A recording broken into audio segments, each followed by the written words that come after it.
Logo depois da tropopausa, inicia-se a estratosfera, a uma altitude média de 10 km.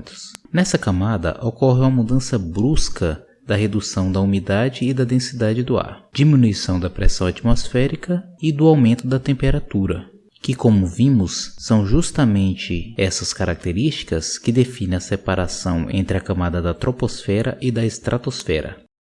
A temperatura inicial, que é de 60 graus negativos, começa a subir chegando a 0 graus no topo da estratosfera, a chamada estratopausa. Isso a uma altitude de 50 km.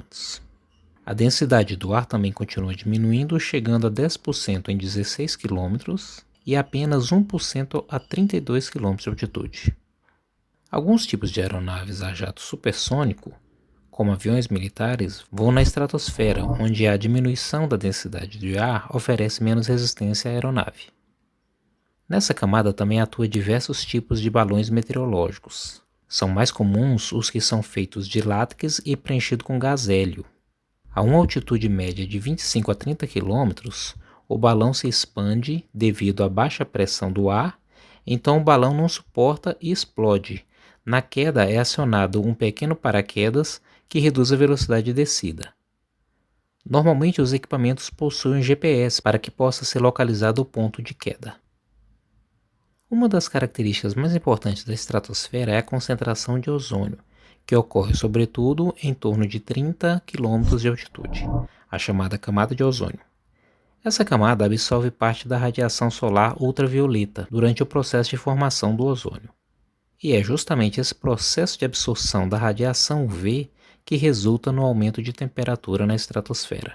O fenômeno de absorção da radiação é muito interessante e de extrema importância na manutenção da vida na Terra.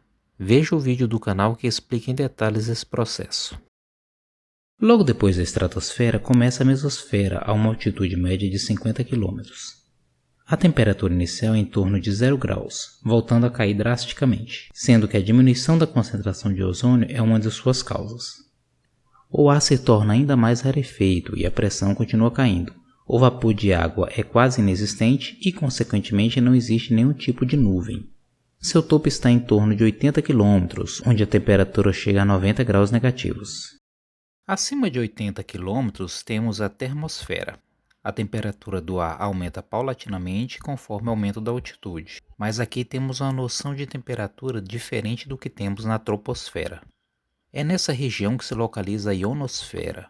O ar é muito rarefeito e carregado de íons, que torna possível a transmissão de um limite de frequência de ondas de rádio, por refleti-las de volta à superfície da Terra, alcançando longas distâncias. Em outro vídeo trataremos desse importante assunto.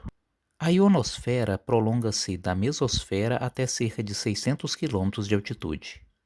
E é nessa camada que os meteoros se desintegram, devido ao atrito dos meteoritos com essas moléculas de ar da atmosfera.